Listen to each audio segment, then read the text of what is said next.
Hi guys, good morning. For today's video, ang titik natin ng reviews is yung GAC M6 Pro GL, yung top of the line. Bali, tingnan natin kung ano yung mga unique features ng unit na ito, kung ano yung mga advantage niya sa ibang mga MPVs. Bali, ito, hawak natin yung remote. Bali ngayon pala guys is linggo. Bali duty na naman tayo ng linggo. Yung mga gustong mag test drive, available yung test drive unit natin na M6. So guys, tignan natin yung mga unique features nito.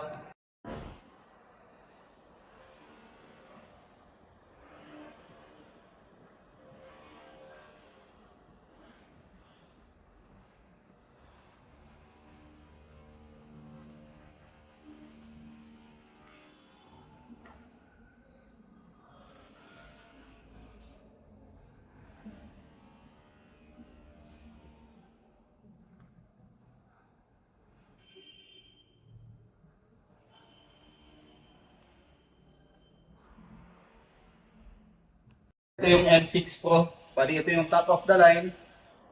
Gusto natin guys. Yun. Guys, ito pala yung bali DRL niya. Bali mahaba na yan yung DRL nitong unit na to. Tapos yun guys, yung sa ano niya is yung 18 inch yung gulong. Tapos naka Michelin. Kaya pakita mo yung Michelin. Michelin tire siya na naka 18 inch. 215 by 50R.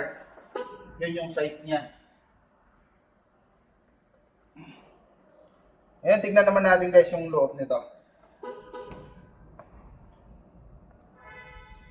Yun yung sidings niya guys, nakikita nyo. Ito is naka-leather na rin siya. Tapos naka-powered siya ng DTS, Digital Theater Sound. Tapos naka-equip na rin siya ng traction control. Ito. Bali, hill descent control meron siya. Ito yung sa camera natin na 360, ito yung button niya. Tapos meron siya dito, itong M6 Pro na top of the line is naka-powered yung driver seat. Ayan. Bali, naka 6-way adjustment. Pwede mo siyang itaas. Ayan, pwede mo siyang itaas. Tapos ito yung adjustment ng sandalan niya. Tapos dito is naka-airbag na rin yung sa ano natin, sa upuan niya dito sa hip. Dito, may airbag siya. Kasi itong unit na to is naka 6 airbags sa dalawa. Tapos may curtain airbags to. Yun yung kagandahan nito sa power seat kasi nga pwede mo i-adjust yung upuan mo kung sakaling hindi tayo masyadong matangkad at kailangan mo talagang kitang-kita yung ano, yung harapan natin. Ito, na-adjust mo siya. Tapos dito, yan. Okay. Like that. Tapos dito is naka ano na siya, LCD monitor na siya lahat. Kumbaga buo yung screen natin. Ito yung infotainment, ito naman yung meter cluster. Pareha sila na naka LCD monitor. Tapos sabi ko kanina, ito yung button ng 360 camera. Wala po dito sa may meter infotainment niya. Yan. Kung gusto niyo makita yung 360, pindutin mo lang to, lalabas po yan. Yan. Yan, naka 360 yan. Tapos dito, ang kagandahan nito dito sa top of the line is powered po yung ano niyan, powered yung rear view mirror niya. Ito. Kagandahan kasi na ito, pag malakas kasi yung ilaw yung nasa likod nyo, nakakasilaw yon. Dito, ipapowered mo lang siya, masisensor niya yan. Ito yung pinaka-sensor niyan. Pag nasinagan niya ng malakas na ilaw, magiging dim yung ano niya, yung review mirror para hindi masakit sa mata. Tapos ito, naka panoramic sunroof. Yan, na-open po ito. Okay. Tapos dito, drive mode, meron siya. Ito, Sports Plus, nandito po yung mga selector. Madali na lang talaga siya. Hindi lang siya depende dito sa may instrumental. Tapos tingnan natin yung loob, second row.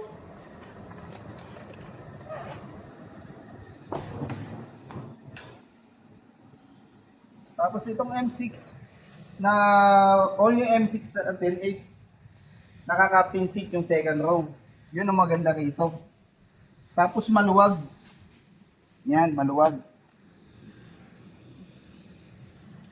Ito. Tapos maliban dito sa captain seat, meron kang control dito ng aircon sa second row. Hindi lang doon sa harapan. Pwede kang dito mag-control. Yan. Pwede mong taasan, babaan. Ibig sabihin, may option ka na nakaupo dito sa second row. Tapos dito, ito ipapakita ko sa inyo, meron din siyang charger dito. Tapos meron siyang bottle. Ayan guys, oh. 'Di ba? Tapos may charger na rin kayo diyan, lagay ng cellphones, 'yan.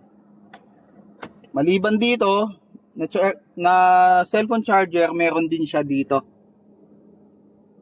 Yan.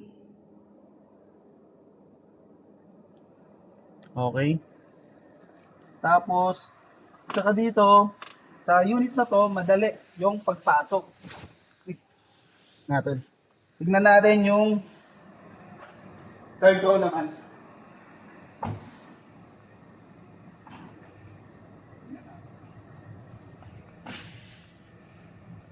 Ito ang kagandahan totally ng M6 Pro. Kung sakaling marami kayong bagahe o kaya ikakarga, ito, sobrang luwag yung third row niya. Kumbaga ito talaga yung typical talaga na MPV, multi-purpose vehicle, kaya MPV ang tawag natin dyan. Kasi wala pong nasayang na space, sobrang luwag. Kikita nyo naman, di ba? Ang luwag sobra. Kung i-compare mo sa ibang mga MPVs, ito ang pinakamaluwag ng compartment. Tapos pag ano naman natin, ito naman yung third row niya na upuan. Madali lang siyang iangat mo lang siya.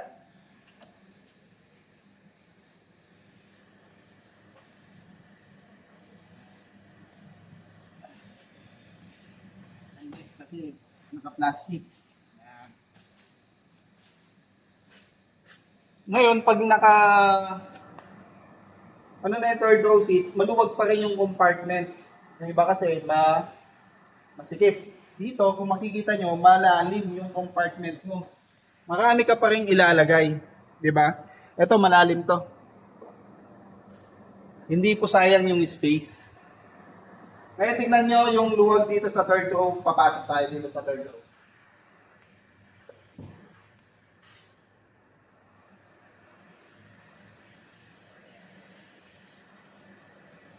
Ito, madali lang siyang, ang kagandahan kasi ng captain seat, madali kayong makapasok sa third row. Kahit na hindi na bababa yung nakaupo dito sa second row. Ayan. Yup. Yan. Ito yung legroom niyan, guys. Sobrang luwag nito. 'Di ba? Tapos as usual, dito may lagayan din siya ng bottle holder. Tapos charging kompleto. Magkabilaan to, guys, ha. Check natin. Ayan. Bottle holder, charging port. Tapos hindi lang dito, pati dito. Meron din sa kabila. Tapos ang ganda nito, pag nasa third row ka, ang ganda ng visibility mo pa rin sa harapan. Ayan, 'di ba?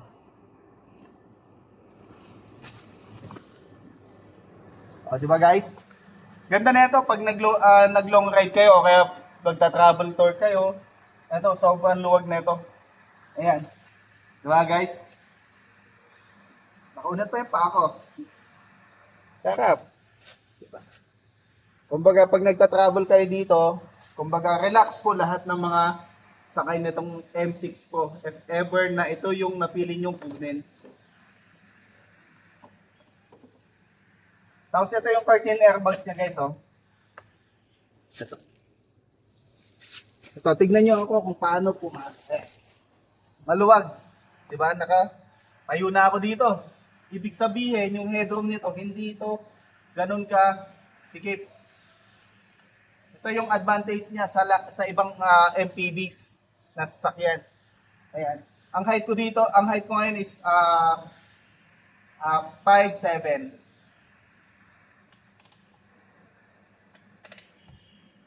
Okay guys, di ba?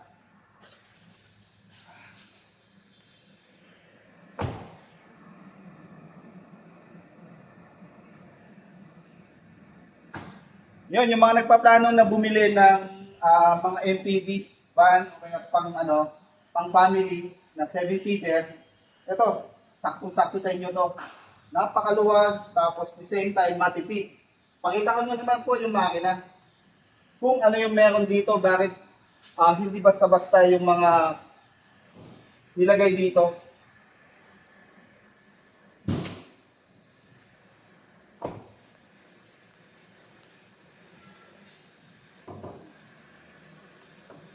Ito naman yung engine bay niya. Ang engine nito is 1.5 liter na naka-water-cooled turbo na 7-speed.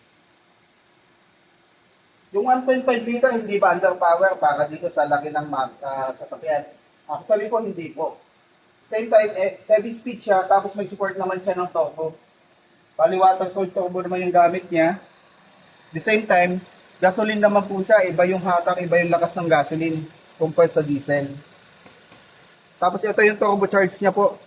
Water cooled na ang tawag natin dyan. Ang advantage kasi ng water cooled, hindi mo na kailangan magpakabit ng turbo timer. Mas mabilis niyang mapalamig yung turbo natin kasi dahil nga sa liquid cooled na siya. Tapos si JC pala ang nagsusupply sa kanya ng mga sensors, which lahat po is Bosch. Ayan. Bosch po lahat ng sensor na gamit natin. Kaya once na may tayo, madali lang naman po. Kumbaga yung iba kasi nagtatanong, paano po yung availability ng parts? Reliable po ba? Yan po, nakita nyo na po kung ano po yung mga sensors na nakadikit sa kanya. Tapos, ganun din naman po, yung computer box nito is Bosch din po yun ang gamit. Tapos yung cooling system naman niya is Denso. Denso yung cooling system na ginagamit sa kanya.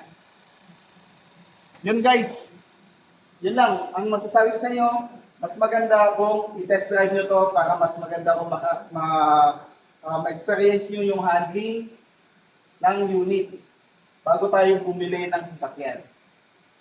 Kung gusto nyo magpa-test drive, i-message nyo lang po ako dito sa baba.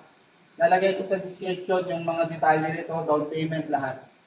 Yun, maraming salamat at nakarating kayo sa dulo ng ating vlog. Bye-bye! Okay na. Look.